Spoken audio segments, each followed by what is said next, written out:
Marin Shakespeare Company has been providing programming in California state prisons, starting with our first class at San Quentin in 2003. Today, we have programs in 14 California state prisons and Alameda Juvenile Hall, working with men, women, and youth who are incarcerated. Our programs include autobiographical storytelling, acting for veterans, drama for reentry, which gives people opportunities to rehearse how they want to act when they return home, and Shakespeare. Two households, both alike in dignity, in fair Verona. And that is how things felt in March, heading into April, as the pandemic hit and we were no longer able to teach inside prisons. So we adapted. For our first alternative programming project, we recorded Romeo and Juliet, adding acting exercises, commentary, and self-reflection questions. We hired our teaching artists who were unable to go into the prisons, actors from our professional company, and 7 actors and musicians who were formerly incarcerated to record the entire play. Romeo, Romeo! Wherefore art thou, Romeo? You are welcome, gentlemen. Come, musicians, play. A hall, give room. And footed girls, play.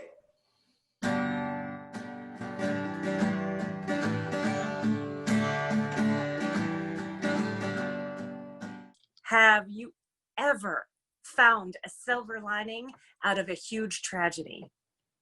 What do you think would happen if Romeo and Juliet lived? Could their families have lived in peace? Romeo and Juliet persevered in trying to find a way to end the violence and be together, even though it cost them their life. What are you fighting for? What do you believe is the solution to ending prejudice and stopping violence? How can you stand up for peace, justice, and love? Then we received permission from the California Department of Corrections and Rehabilitation to send workbooks into the prisons. We tried to replicate our unique drama therapy-inspired pedagogy in a way that would work well through a correspondence course. Each workbook starts with a warm-up that asks participants to engage their imagination and identify their emotional state. Next, different lessons include a scene or speech from Shakespeare with an introduction, text, discussion, self-reflection questions, and artistic expression exercises. These creative exercises include invitations to write poems, scenes, and letters, drawing prompts, and interactive theater games. Every workbook ends with an appreciation ritual guiding participants through recognizing and valuing their effort, creativity, emotional intelligence, and successes. We started receiving back extraordinary creative writing from inside and posted those on our website. Here's a poem about COVID performed by Carlos Meza. I'm doing this for my boy Ray Ray. He's locked behind a wall. He's a young man going through a whole lot of changes. He's a human being who has parents, who has loved ones, and can be scared. He's not this idea of what all prisoners are. And what I mean by that is people who don't care, people who don't have family, people who don't have people caring for him. That's my little brother. And right now he's going through a tough situation. And even though he is in prison, and even though he did break the law, I don't believe that takes away his humanity, his feelings, and his emotions. So here's a poem written by him. COVID, you took us all by surprise. All these deaths brings me to my knees. My faith, I start to criticize. Deep in my heart, I don't know what to believe. What if my parents die? Not being there for them puts me in guilt.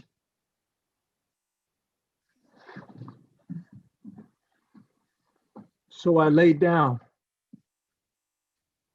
and cry.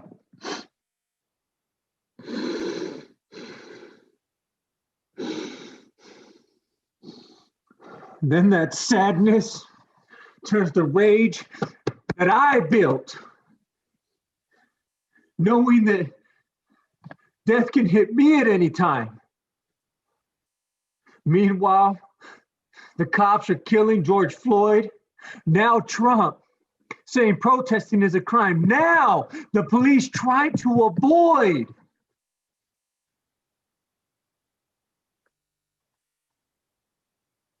COVID got me feeling lifeless. Not knowing about my parents.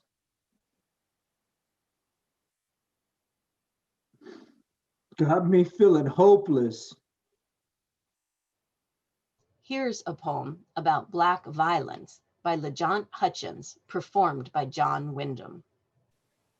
Now guilty was the verdict when the cop killed that unarmed boy, but he was Black. Trust, it was just a one-day story. It's more important news to be televised while his mother endures pain, hurt, and the lack of understanding while he tells lies. It's time to form some real unity in the Black community. Because Black is beautiful. Stay strong. As the pandemic raged on, our third workbook focused on self-care, leading participants through a series of expressive exercises that culminated in creating a self-care plan and writing a letter to the world. My name is Tonycyprien, and tonight I'll be reading a letter from LaJaunt Hutchinson, an inmate at Solano State Prison. Hello, world. I'm LaJaunt Hutchinson, and I'd like to start by saying I hope all is well. I hope you and your family remain safe and COVID-free. I pray for all the families that have been affected by this pandemic. So I remind myself that you're a winner, a survivor, that you are resilient and keep pushing because you're a beautiful soul and you matter. Someone loves you, needs to hear your voice and see your face to inspire them to keep going on. So my message to the world is sometimes we have the ability to affect people's lives, without even knowing.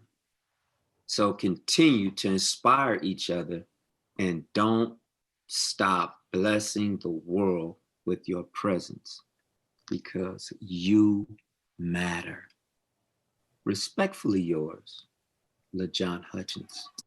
We created a workbook about Shakespeare in the time of plague, exploring how those difficult circumstances gave rise to Shakespeare's resilience, creativity, depth, and nuance, and affirming the skills, qualities, and insights that make us just as creative and resilient today during our plague.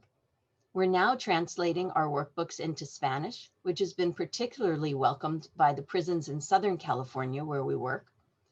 And we send individualized responses to every participant who returns material to us. We've also been able to provide classes by Zoom to Alameda Juvenile Hall and OH Close Youth Correctional Facility. These classes allow opportunities for deep mentoring. Here's teaching artist Damian Brown leading an exercise at one of the youth prisons. What would education look like if you reimagined it? Or what would government look like if you reimagined it? What would the legal system look like if you were to reimagine it? What, and this is the last one, how does the family structure work if it was by your design. So keep expecting something better, even from yourselves. All right? While we are hopeful to be able to return to in-person programs in 2021, we will continue to provide alternative programming as long as necessary. Meanwhile, we are sharing information through our social media channels about advocacy efforts to support people who are incarcerated during the pandemic and beyond. When we started programming at San Quentin in 2003, we were one of only a handful of arts organizations working inside California's prisons. Today, thanks to the California Arts Council, Lawyers for the Arts, and others, California supports a wide variety of arts programming in all of its state prisons. We salute the artists behind bars and look forward to their return home as citizens.